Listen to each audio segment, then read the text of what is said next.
दोस्तों नमस्कार। स्वागत है आपका हमारे YouTube चैनल उपदेशा क्लासेस 91 में। दोस्तों डेट है आज की 31 जनवरी 2024 और चलिए 31 जनवरी 2024 के कुछ महत्वपूर्ण करंट अफेयर्स के बारे में हम देखेंगे। ठीक है, ध्यानपूर्वक देखिए, सारे करंट अफेयर मोस्ट इंपॉर्टेंट हैं दोस्तों। ठीक है, चलिए पहला करंट अफेयर देखते हैं क्या कह रहा है हमारा। ठीक है, कह रहा है दोस्तों देश में पहली बार क्या है, देश में पहली बार आयोजित जनसंख्या मूल्यांकन अभ्यास के अनुसार। ठीक है, देखिए यहाँ पे कह रहा है देश में पहली बार। ठीक है, पहली बार है इसलिए इंपॉर्टेंट है, इंपॉर्टेंट मार्क करिए इसको। कह रहा है देश में पहली बार आयोजित जनसंख्या मूल्यांकन अभ्यास के अनुसार भारत में 718 संख्या याद रखिए, परीक्षा में पूछा जा सकता है। भारत में 718 हिम तेंदुए मौजूद हैं। ठीक है, यानी कि स्नो लीपर्ड। ठीक है, ध्यान रखिए, जिनमें सबसे अधिक कहाँ है तो याद रखिए 477 हैं हमारे लद्दाख में। ठीक है, इसके बाद हैं दोस्तों हमारे उत्तराखंड में। ठीक है, फिर है दोस्तों हमारे हिमाचल प्रदेश में। ठीक है, और फिर है अरुणाचल प्रदेश और लास्ट है हमारा सिक्किम और जम्मू कश्मीर। ठीक है, फिर से देखिए ध्यान से, कह रहा है देश में पहली बार आयोजित की गई है दोस्तों जनसंख्या मूल्यांकन अभ्यास। ठीक है, देश में पहली बार आयोजित जनसंख्या मूल्यांकन अभ्यास के अनुसार भारत में कितने हिम तेंदुए मौजूद हैं तो याद रखिए वह है दोस्तों हमारे टोटल 718 हिम तेंदुए मौजूद हैं। ठीक है, जिनमें से सबसे अधिक कहाँ है वह है याद रखिए 477 हैं लद्दाख में। ठीक है, इसके बाद है दोस्तों उत्तराखंड में, फिर है दोस्तों हिमाचल प्रदेश में, फिर है अरुणाचल प्रदेश में, फिर है सिक्किम में और फिर है जम्मू कश्मीर में। यह राज्यों का नाम भी आप लोग याद रखिए, एग्जाम में सीरीज भी पूछा जा सकता है। ठीक है, फिर से देखें, अगर पूछा जाए दोस्तों जो हमारा हाल ही में आयोजित किया गया है जनसंख्या मूल्यांकन अभ्यास, इसके अनुसार भारत में कुल कितने हिम तेंदुए मौजूद हैं तो याद रखिए दोस्तों 718 हिम तेंदुए टोटल हमारे भारत में मौजूद हैं। ठीक है, जिनमें से सबसे अधिक किस राज्य में है याद रखिए, परीक्षा में पूछा जा सकता है। तो सबसे अधिक मौजूद हैं दोस्तों 477 हिम तेंदुए, वह हैं हमारे केंद्र शासित प्रदेश लद्दाख में। ठीक है, इसके बाद दोस्तों हैं हमारे उत्तराखंड में। ठीक है, सेकंड नंबर पर कौन है तो उत्तराखंड याद रखिए। फिर है दोस्तों हमारा थर्ड नंबर पे हिमाचल प्रदेश है। फोर्थ नंबर पे है दोस्तों हमारा अरुणाचल प्रदेश, पूर्वोत्तर राज्य अरुणाचल प्रदेश। फिर है दोस्तों हमारा सिक्किम में। ठीक है, और फिर है जम्मू कश्मीर में। ठीक है, यह जो जनसंख्या मूल्यांकन अभ्यास है दोस्तों, इसको जारी किसने किया है तो इसको जारी किया है हमारे पर्यावरण मंत्री भूपेंद्र यादव ने। ठीक है, कहाँ पे तो दिल्ली में जारी किया है दोस्तों, याद रखिए दिल्ली में, और राष्ट्रीय वन्य जीव बोर्ड की बैठक के दौरान जारी किया है इसको। ठीक है दोस्तों, ध्यान रखिए राष्ट्रीय वन्य जीव बोर्ड की बैठक के दौरान। फिर देखिए कि देश में पहली बार आयोजित किया गया है दोस्तों जनसंख्या मूल्यांकन अभ्यास। ठीक है, जिसके अनुसार यदि पूछा जाए कि हमारे भारत में हिम तेंदुए यानी कि स्नो लिपर्ड्स की कितनी संख्या है तो याद रखिए दोस्तों एग्जाम में पूछा जा सकता है 718। ठीक है दोस्तों, याद रखिए 718 टोटल हिम तेंदुए हमारे भारत में मौजूद हैं। ठीक है, जिनमें से सबसे अधिक यदि पूछे किस राज्य में है तो याद रखिए वह है हमारी 477 लद्दाख केंद्र शासित, जो हमारा केंद्र शासित प्रदेश है लद्दाख, उसमें हमारे 477 हिम तेंदुए मौजूद हैं। इसके बाद सेकंड नंबर पे पूछा जाए तो याद रखिए उत्तराखंड है। थर्ड नंबर पे है दोस्तों हमारा हिमाचल प्रदेश, फिर है दोस्तों हमारा अरुणाचल प्रदेश, फिर है सिक्किम और लास्ट है हमारा जम्मू कश्मीर। ठीक है, इसको जारी किया है हमारे पर्यावरण मंत्री भूपेंद्र यादव ने, और कहाँ पे जारी किया है तो याद रखिए दिल्ली में राष्ट्रीय वन्य जीव बोर्ड की बैठक के दौरान इसको जारी किया गया है। ठीक है, तो पहला करंट अफेयर याद रखिए ध्यानपूर्वक। ठीक है, इंपॉर्टेंट है। चलिए दूसरा देखिए दोस्तों क्या है हमारा। चलिए बढ़ेंगे दूसरे करंट अफेयर की तरफ, ध्यानपूर्वक देखिए क्या है। कह रहा है दोस्तों 3 दिवसीय, ठीक है, 3 दिवसीय भारत मोबिलिटी ग्लोबल एक्सपो। ठीक है, आयोजन यह याद रखिए भारत मोबिलिटी ग्लोबल एक्सपो 2024। ठीक है दोस्तों, 1 से 3 फरवरी 2024 तक नई दिल्ली के भारत मंडपम में आयोजित किया जाएगा। ठीक है, याद रखें जो 3 दिवसीय दोस्तों भारत मोबिलिटी ग्लोबल एक्सपो है। ठीक है, याद रखिए 3 दिवसीय भारत मोबिलिटी ग्लोबल एक्सपो 2024 1 से 3 फरवरी 2024 तक नई दिल्ली के भारत मंडपम में, स्थान याद रखिए एग्जाम में पूछा जा सकता है, तो नई दिल्ली के भारत मंडपम में आयोजित किया जाएगा दोस्तों। फिर से देखें कि यदि पूछा जाए कि भारत मोबिलिटी ग्लोबल एक्सपो 2024 हाल ही में 1 से 3 फरवरी के बीच कहां आयोजित किया गया तो याद रखें दोस्तों नई दिल्ली के भारत मंडपम में आयोजित किया जाएगा दोस्तों हमारा 3 दिवसीय भारत मोबिलिटी ग्लोबल एक्सपो। ठीक है, भारत मोबिलिटी ग्लोबल एक्सपो 2024 1 से 3 फरवरी तक नई दिल्ली के भारत मंडपम में आयोजित किया जाएगा। ठीक है, तो ध्यान रखिएगा। चलिए देखेंगे हमारा तीसरा करंट अफेयर क्या कह रहा है, ध्यानपूर्वक देखें। कह रहा है दोस्तों कि भारत ऊर्जा सप्ताह, ठीक है, याद रखें, भारत ऊर्जा सप्ताह एग्जाम में पूछा जा सकता है, इसकी डेट पूछा जा सकता है कि इसको कब से कब तक आयोजित किया गया और कहां पे आयोजित किया गया, याद रखिए। कह रहा है दोस्तों यानी कि जो इंडिया एनर्जी वीक है, ठीक है, IEW जिसको हम लोग शॉर्ट फॉर्म में कहेंगे, इसका दूसरा संस्करण, याद रखिए, इसका दूसरा संस्करण है और यह आयोजित किया जाएगा दोस्तों 6 से 9 फरवरी 2024 के बीच गोवा में आयोजित किया जाएगा, ठीक है। तो भारत ऊर्जा सप्ताह यानी कि इंडिया एनर्जी वीक IEW का जो दूसरा संस्करण है दोस्तों, यह 6 से 9 फरवरी 2024 के बीच गोवा में आयोजित किया जाएगा, ठीक है। तो ध्यान रखें कि एग्जाम में पूछा जा सकता है कि हाल ही में भारत ऊर्जा सप्ताह का दूसरा जो संस्करण है वह 6 से 9 फरवरी के बीच कहां आयोजित किया गया। तो याद रखिए दोस्तों, जो भारत ऊर्जा सप्ताह यानी कि इंडिया एनर्जी वीक है, इसका दूसरा संस्करण 6 से 9 फरवरी तक गोवा में आयोजित किया जाएगा, ठीक है। फिर से देखें कि जो हमारा भारत ऊर्जा सप्ताह है यानी कि इंडिया जो एनर्जी वीक है, इसका दूसरा संस्करण दोस्तों 6 से 9 फरवरी तक गोवा में आयोजित किया जाएगा, ठीक है दोस्तों। तो ध्यानपूर्वक इसको याद रखें, ठीक है। चलिए दोस्तों ध्यान से देखिए, यहाँ तीसरा करंट अफेयर हम देखेंगे दोस्तों। कह रहा है भारत ऊर्जा सप्ताह यानी कि इंडिया एनर्जी वीक, जिसको हम लोग दोस्तों IEW भी शॉर्ट फॉर्म में कहेंगे, इसका जो दूसरा संस्करण है दोस्तों, याद रखें 6 से 9 फरवरी तक हम गोवा में आयोजित करेंगे, ठीक है। स्थान याद रखिए और डेट याद रखिए, ठीक है। दोनों पूछा जा सकता है परीक्षा में कि हाल ही में पूछा जा सकता है डेट देखिए दोस्तों कि हाल ही में भारत ऊर्जा सप्ताह कौन से डेट के बीच आयोजित किया गया। तो याद रखिए 6 से 9 फरवरी तक दोस्तों गोवा में आयोजित किया गया और यह इसका दूसरा संस्करण है, ठीक है। संस्करण भी याद रखिए कि भारत ऊर्जा सप्ताह यानी कि इंडिया एनर्जी वीक का दूसरा संस्करण 6 से 9 फरवरी तक गोवा में आयोजित किया जाएगा, ठीक है। तो याद रखिए। चलिए देखेंगे चौथा करंट अफेयर क्या कह रहा है दोस्तों, इंपॉर्टेंट है, याद रखिएगा।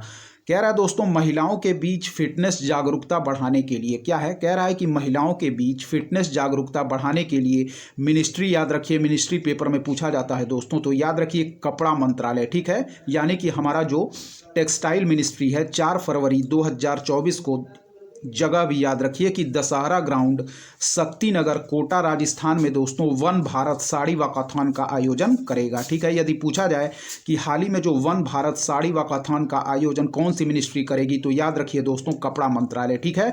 और किसके लिए, तो महिलाओं के बीच फिटनेस जागरूकता बढ़ाने के लिए हमारी जो टेक्सटाइल मिनिस्ट्री है दोस्तों, यह 4 फरवरी यानी कि 4 फरवरी 2024 को दशहरा ग्राउंड शक्ति नगर कोटा राजस्थान में, ठीक है, जगह याद रखिए कि कोटा राजस्थान में दोस्तों वन भारत साड़ी वाकाथॉन का आयोजन करेगी हमारी कौन सी, तो वह है टेक्सटाइल मिनिस्ट्री। और क्यों करेगी, तो महिलाओं के बीच फिटनेस जागरूकता बढ़ाने के लिए, ठीक है। तो याद रखिए कि महिलाओं के बीच फिटनेस जागरूकता बढ़ाने के लिए जो हमारी टेक्सटाइल मिनिस्ट्री है दोस्तों, यह 4 फरवरी 2024 को दशहरा ग्राउंड शक्ति नगर कोटा राजस्थान में वन भारत साड़ी वाकाथॉन का आयोजन करेगी, ठीक है। तो वन भारत साड़ी वाकाथॉन का आयोजन कौन सी मिनिस्ट्री कर रही है, याद रखिए हमारी टेक्सटाइल मिनिस्ट्री है, ठीक है। और महिलाओं के बीच फिटनेस जागरूकता बढ़ाने के लिए, ठीक है, 4 फरवरी 2024 को, ठीक है। चलिए आगे देखिए, इंपॉर्टेंट मार्क करिए, ठीक है। चलिए देखें, कह रहा है दोस्तों थीम याद रखिएगा कि भारत लोकतंत्र की जननी, ठीक है। थीम पूछा जा सकता है एग्जाम में, याद रखिए।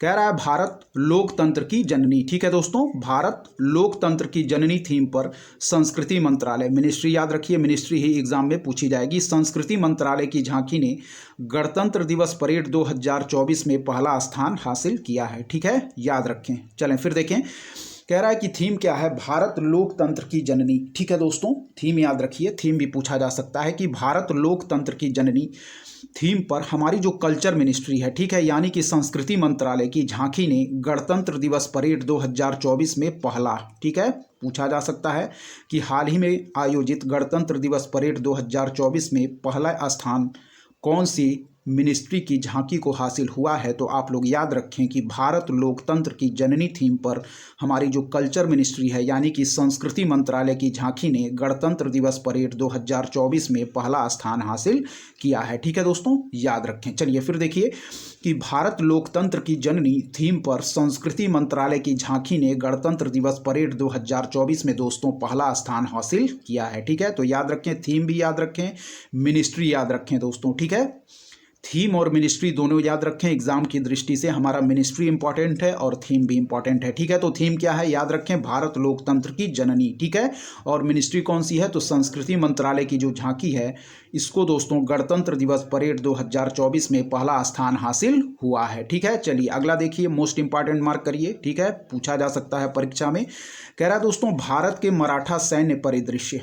ठीक है, याद रखिए भारत के मराठा सैन्य परिदृश्य। ठीक है, वर्ष 2024-25 के लिए। ठीक है, वर्ष 2024-25 के लिए यूनेस्को, ठीक है, जिसका मुख्यालय कहाँ है, फ्रांस पेरिस में, यूनेस्को की विश्व विरासत सूची के रूप में मान्यता के लिए भारत का नामांकन होगा। ठीक है दोस्तों, याद रखिए क्या है कि भारत के मराठा सैन्य परिदृश्य वर्ष 2024-25 के लिए यूनेस्को की विश्व विरासत सूची के रूप में मान्यता के लिए भारत का नामांकन होगा। ठीक है, तो याद रखिए वर्ष 2024-25 के लिए यूनेस्को की विश्व विरासत सूची के रूप में मान्यता के लिए भारत का नामांकन कौन सा होगा, तो याद रखिए भारत के मराठा सैन्य परिदृश्य। अब ये क्या है दोस्तों, भारत के मराठा सैन्य परिदृश्य क्या है, तो यहाँ देखिए कह रहा है दोस्तों कि 17वीं और 19वीं शताब्दी के बीच ये विकसित मराठा शासकों के द्वारा कल्पना की गई एक असाधारण किलेबंदी और सैन्य प्रणाली का प्रतिनिधित्व करते हैं। ठीक है, ये जो हमारे भारत के मराठा सैन्य परिदृश्य हैं दोस्तों, यह 17वीं और 19वीं शताब्दी के बीच विकसित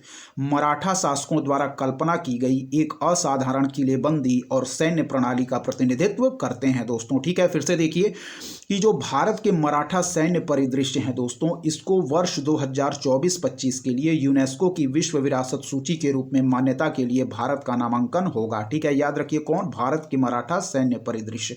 अब ये क्या है, तो ये दोस्तों 17वीं और 19वीं शताब्दी के बीच विकसित, ठीक है, मराठा शासकों द्वारा कल्पना की गई एक असाधारण किलेबंदी और सैन्य प्रणाली का प्रतिनिधित्व करते हैं। ठीक है दोस्तों, तो याद रखिएगा। चलिए अब हम बढ़ेंगे दोस्तों 7वें करंट अफेयर की तरफ। ठीक है, जितने भी हम लोगों ने करंट अफेयर देखिए इसको ध्यानपूर्वक याद रखिए दोस्तों, परीक्षाओं के लिए सब बहुत ही मोस्ट इंपॉर्टेंट है। चलिए आगे देखेंगे दोस्तों क्या हमारा 7वां करंट अफेयर कह रहा है, ध्यानपूर्वक सारे करंट अफेयर को देखते रहिए। चलिए देखिए यहाँ 7वां नंबर करंट अफेयर ध्यानपूर्वक देखिए दोस्तों क्या कह रहा है।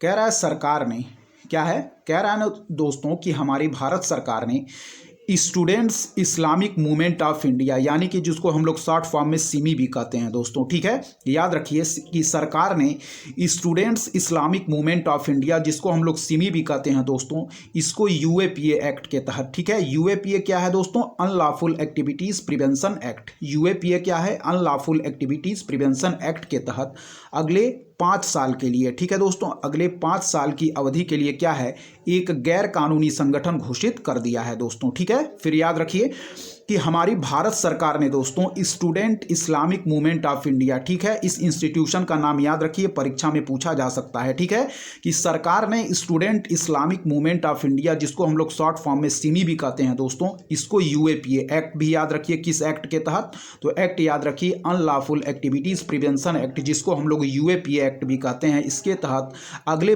5 साल के लिए दोस्तों, ठीक है, 5 साल की अवधि के लिए एक गैर कानूनी संगठन घोषित कर दिया है। ठीक है, तो पूछा जा सकता है कि एग्जाम में हाल ही में भारत सरकार ने यूएपीए एक्ट के तहत किस इंस्टीट्यूशन या किस संस्था को अगले 5 साल के लिए गैर कानूनी संगठन घोषित कर दिया है, तो याद रखिए दोस्तों वह है हमारा students Islamic movement of India, यानी जिसको हम लोग शॉर्ट फॉर्म में सिमी भी कहते हैं। ठीक है, यानी कि student Islamic movement of India यानी कि सिमी। ठीक है, किस एक्ट के तहत, याद रखिए यूएपीए, जिसको हम लोग कहेंगे क्या, अनलॉफुल एक्टिविटीज प्रिवेंशन एक्ट। ठीक है, अगले 5 साल की अवधि के लिए गैर कानूनी संगठन घोषित कर दिया है। चलिए यहाँ देखें 8वां इंपॉर्टेंट मार्क करिए, पूछा जा सकता है। ठीक है, चलिए देखें, कह रहा है दोस्तों कि भारतीय नौसेना के स्वदेशी रूप से डिजाइन और निर्मित सर्वेक्षण जहाज, यानी कि पेट्रोलिंग वेसल है एक, ठीक है, याद रखें, जिसका नाम क्या है, नाम ही सबसे मोस्ट इंपॉर्टेंट है दोस्तों, एग्जाम में यही पूछा जा सकता है कि आईएनएस, यानी कि इंडियन नेवल शिप निरूपक। ठीक है, याद रखिए आईएनएस निरूपक, ठीक है दोस्तों,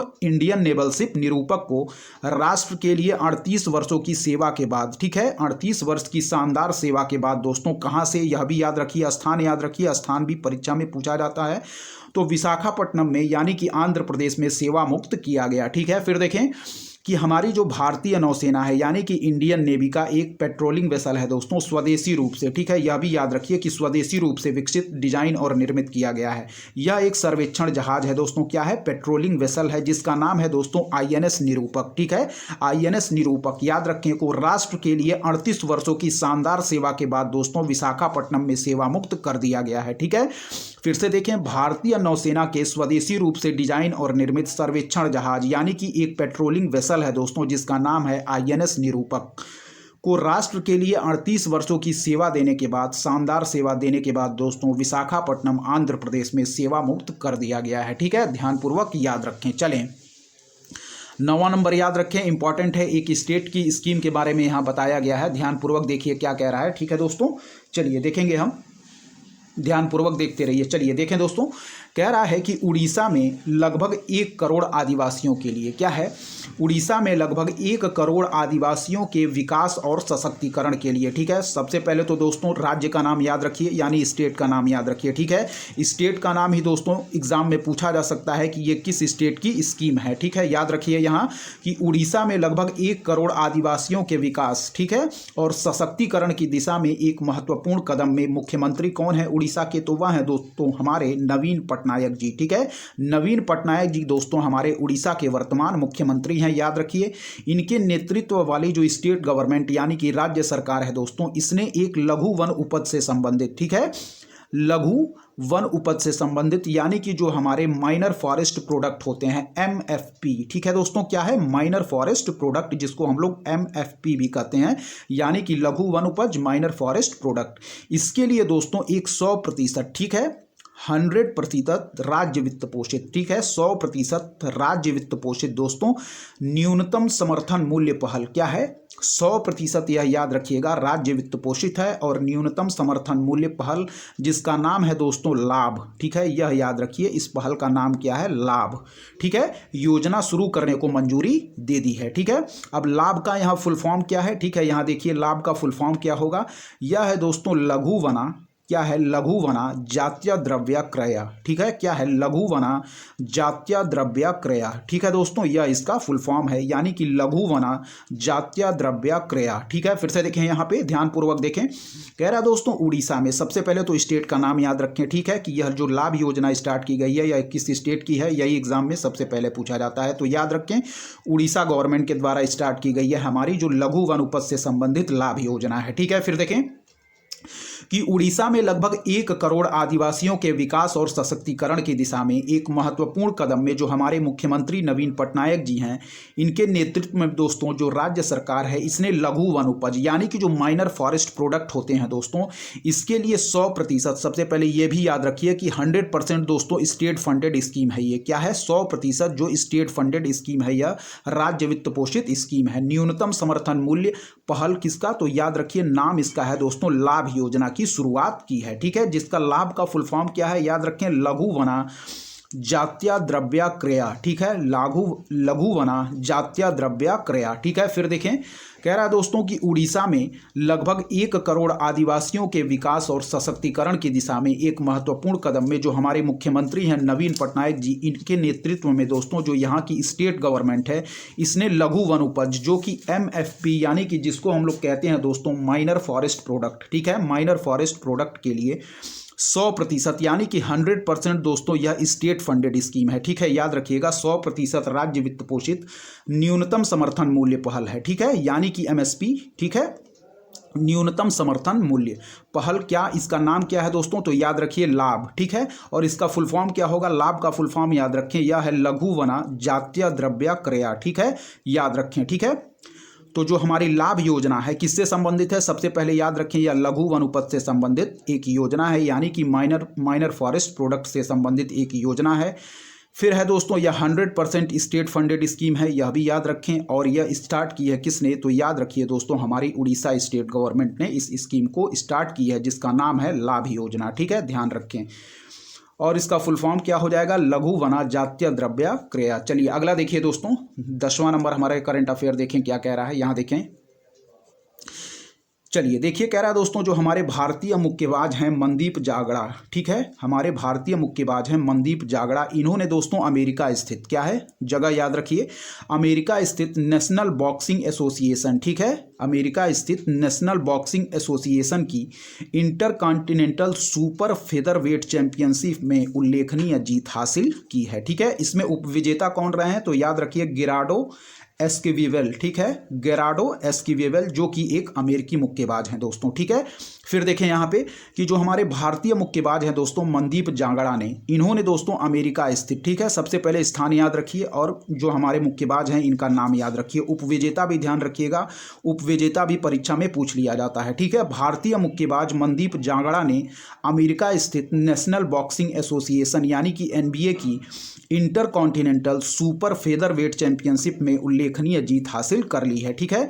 तो एग्जाम में पूछा जा सकता है कि इंटरकॉन्टिनेंटल सुपर फेदरवेट चैंपियनशिप के विजेता कौन है तो याद रखिए मनदीप जागड़ा जो कि एक भारतीय मुक्केबाज हैं, ठीक है। और उपविजेता कौन है दोस्तों तो याद रखिए उपविजेता हैं हमारे गेरार्डो एस्किवेल, ठीक है, जो कि एक अमेरिकी मुक्केबाज हैं, ठीक है। तो फिर से देखें एक बार कि भारतीय मुक्केबाज मनदीप जागड़ा ने अमेरिका स्थित, ठीक है, स्थान का नाम याद रखिए, नेशनल बॉक्सिंग एसोसिएशन की इंटरकॉन्टिनेंटल सुपर फेदरवेट चैंपियनशिप में उल्लेखनीय जीत हासिल की है, ठीक है। जिसके उपविजेता कौन है तो याद रखिए दोस्तों गेरार्डो एस्किवेल इसके उपविजेता हैं जो कि दोस्तों एक अमेरिकी मुक्केबाज हैं, ठीक है।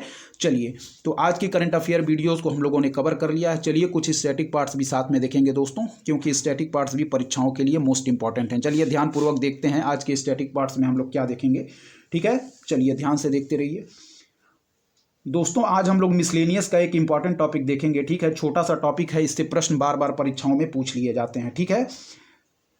कुछ महान कार्यों से संबंधित व्यक्ति के बारे में हम देखेंगे, ठीक है। कुछ इंस्टीट्यूशन दिए गए हैं और उनके संस्थापक कौन है या बार बार परीक्षाओं में पूछे जाते हैं, ठीक है। ध्यानपूर्वक सुनिएगा दोस्तों। चलिए देखिए, पहला है दोस्तों हमारा जो इंस्टीट्यूशन है वह है दोस्तों हमारा रेड क्रॉस, ठीक है। तो रेड क्रॉस की स्थापना दोस्तों याद रखिए किसने की थी तो हेनरी ड्यूनांट ने, ठीक है। रेड क्रॉस की स्थापना किसने की थी तो याद रखिए रेड क्रॉस की स्थापना की थी दोस्तों हेनरी ड्यूनांट ने, ठीक है। चलिए अगला देखेंगे दोस्तों हमारा क्या है। फिर यदि पूछे दोस्तों कि रेड गार्ड्स की स्थापना किसने की थी तो याद रखिए रेड गार्ड्स की स्थापना की थी दोस्तों गैरीबाल्डी ने, ठीक है। रेड गार्ड्स की स्थापना किसने की थी गैरीबाल्डी ने। बार बार पूछा जाता है, ध्यान रखिए संस्कृत व्याकरण के जनक किसको कहा जाता है, बार बार परीक्षाओं में पूछा गया है। तो याद रखिए दोस्तों संस्कृत व्याकरण के जनक हम कहते हैं दोस्तों पाणिनि को, ठीक है। संस्कृत व्याकरण के जनक हम किसको कहते हैं तो याद रखिए दोस्तों पाणिनि को, कई बार परीक्षाओं में पूछा गया है, ठीक है। अगला मोस्ट इंपॉर्टेंट है, यह भी याद रखिए कि शांति निकेतन की स्थापना, यह भी कई बार परीक्षाओं में पूछा गया है। तो याद रखिए दोस्तों गुरुदेव रविंद्रनाथ ठाकुर ने किया था दोस्तों शांति निकेतन की स्थापना, जो कि कहाँ स्थित है दोस्तों हमारा पश्चिम बंगाल में, ठीक है। शांति निकेतन की स्थापना किसने की थी तो याद रखिए दोस्तों रविंद्रनाथ टैगोर ने, गुरुदेव रविंद्रनाथ टैगोर ने हमारे शांति निकेतन की स्थापना की थी। पवनार आश्रम याद रखिए कई बार परीक्षाओं में पूछा गया है। तो याद रखिए दोस्तों पवनार आश्रम की स्थापना किसने की थी तो याद रखिए विनोबा भावे, ठीक है, विनोबा भावे। और विनोबा भावे कौन से आंदोलन से संबंधित हैं तो याद रखिए विनोबा भावे हमारे भूदान आंदोलन से भी संबंधित हैं, ठीक है। चलिए पवनार आश्रम याद रखिए दोस्तों कि पवनार आश्रम की स्थापना की थी विनोबा भावे ने, बार बार परीक्षाओं में पूछ लिया जाता है। चलिए अगला देखिए लीग ऑफ नेशंस की स्थापना, ठीक है।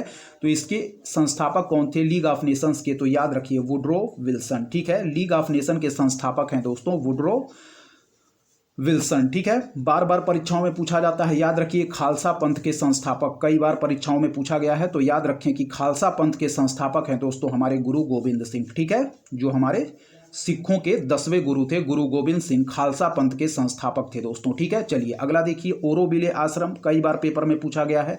तो याद रखिए दोस्तों ओरोविले आश्रम जो कि कहाँ स्थित है पुदुचेरी में स्थित है दोस्तों, और इसको स्थापित किया था हमारे अरविंद घोष ने, ठीक है। फिर ध्यान से सुने, कह रहा है दोस्तों ओरोविले आश्रम, तो ओरोविले आश्रम दोस्तों जो कि हमारा पुदुचेरी में स्थित है, इसको स्थापित किया था दोस्तों अरविंद घोष ने, ठीक है, याद रखिएगा। चलिए स्काउटिंग की स्थापना पूछा गया है पेपर में, ध्यान रखें स्काउटिंग की स्थापना दोस्तों वेडन पावल ने की थी, ठीक है। स्काउटिंग की स्थापना किसने की थी तो याद रखिए वेडन पावल, कई बार पेपर में पूछा गया है, ठीक है। अगला है दोस्तों हमारे समाजवाद के प्रवर्तक, याद रखें आचार्य नरेंद्र देव, ठीक है। समाजवाद के प्रवर्तक किसको हम कहेंगे तो याद रखें आचार्य नरेंद्र देव, ठीक है। आनंदवन की स्थापना पूछा गया प्रश्न है, तो आनंदवन की स्थापना की थी दोस्तों याद रखिए बाबा आमटे ने, ठीक है। आनंदवन की स्थापना किसने की थी तो याद रखिए बाबा आमटे ने, ठीक है।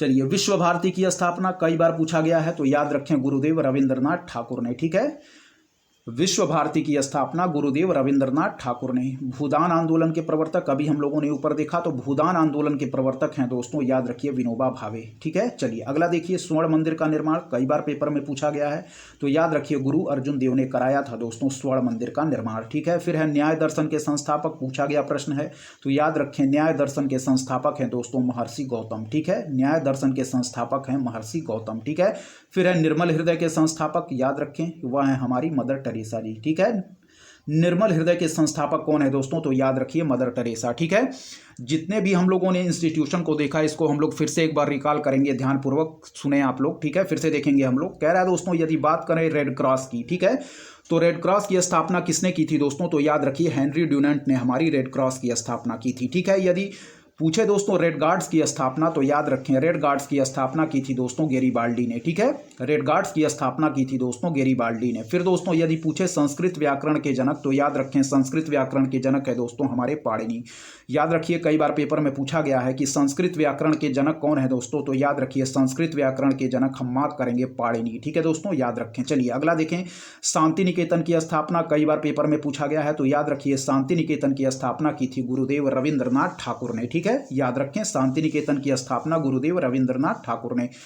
पवनार आश्रम कई बार पेपर में पूछा गया, याद रखिए पवनार आश्रम की स्थापना की थी दोस्तों विनोबा भावे ने। ठीक है, पवनार आश्रम की स्थापना किसने की थी, तो याद रखिए विनोबा भावे ने। ठीक है, अगला देखिए, लीग ऑफ नेशंस की बात करें, तो याद रखिए इसके संस्थापक थे वुडरो विल्सन। ठीक है, लीग ऑफ नेशन के संस्थापक थे दोस्तों वुडरो विल्सन। ठीक है, फिर देखिए खालसा पंथ के संस्थापक कई बार पेपर में पूछा गया है, याद रखिए खालसा पंथ के संस्थापक हैं हमारे गुरु गोविंद सिंह, जो कि हमारे सिखों के 10वें गुरु थे। ठीक है, खालसा पंथ के संस्थापक हैं दोस्तों गुरु गोविंद सिंह, याद रखिए सिखों के 10वें गुरु। फिर है दोस्तों ओरोविले आश्रम, कई बार पेपर में पूछा गया है, तो ओरोविले आश्रम पुदुचेरी में स्थित है दोस्तों, इसके संस्थापक थे हमारे अरविंद घोष। ठीक है, ओरोविले आश्रम जो कि पुदुचेरी में स्थित है, इसके संस्थापक थे अरविंद घोष। ठीक है, चलिए अगला देखिए, स्काउटिंग की स्थापना कई बार पेपर में पूछा गया, तो स्काउटिंग की स्थापना की थी दोस्तों वेडन पावल ने। ठीक है, स्काउटिंग की स्थापना की थी वेडन पावल ने। चलिए अगला देखिए, समाजवाद के प्रवर्तक, तो समाजवाद के प्रवर्तक हैं दोस्तों आचार्य नरेंद्र देव। ठीक है, फिर देखिए आनंद वन की स्थापना पूछा गया प्रश्न है, तो आनंद वन की स्थापना की थी दोस्तों बाबा आमटे ने। ठीक है, आनंद वन की स्थापना की थी बाबा आमटे ने। ठीक है, चलिए अगला देखिए, विश्व भारती की स्थापना, तो विश्व भारती की स्थापना की थी रविंद्रनाथ ठाकुर ने। ठीक है, विश्व भारती की स्थापना रविंद्रनाथ ठाकुर ने की थी। ठीक है, फिर देखिए भूदान आंदोलन की बात करें, तो विनोबा भावे ने इसके प्रवर्तक थे, हमारे भूदान आंदोलन के प्रवर्तक थे विनोबा भावे। ठीक है, स्वर्ण मंदिर का निर्माण कई बार पेपर में पूछा गया है, याद रखिए गुरु अर्जुन देव ने कराया था हमारे स्वर्ण मंदिर का निर्माण, जो कि पंजाब अमृतसर में स्थित है। ठीक है दोस्तों, चलिए न्याय दर्शन के संस्थापक पूछा गया प्रश्न है, तो याद रखिए न्याय दर्शन के संस्थापक थे दोस्तों महर्षि गौतम। क्या है, न्याय दर्शन के संस्थापक थे महर्षि गौतम। चलिए अगला देखिए, निर्मल हृदय के संस्थापक, तो याद रखिए मदर टेरेसा। ठीक है, निर्मल हृदय के संस्थापक मदर टेरेसा। ठीक है दोस्तों, तो इस प्रकार हम लोगों ने स्टैटिक पार्ट्स में दोस्तों कुछ महान कार्यों से संबंधित व्यक्तियों के बारे में आज देखा, जो कि जिससे संबंधित बार बार दोस्तों परीक्षाओं में प्रश्न पूछ लिए जाते हैं, तो इसको आप लोग ध्यानपूर्वक याद रखिएगा। तो दोस्तों आज की करंट अफेयर वीडियोस में यहीं तक। यदि आपको हमारी करंट अफेयर्स की वीडियो पसंद आ रही है, तो हमारे चैनल उद्देश्य क्लासेस 91 को जरूर सब्सक्राइब करें दोस्तों, लाइक करें, अपने दोस्तों के भी शेयर करें और लगातार पढ़ते रहें दोस्तों। धन्यवाद, जय हिंद दोस्तों।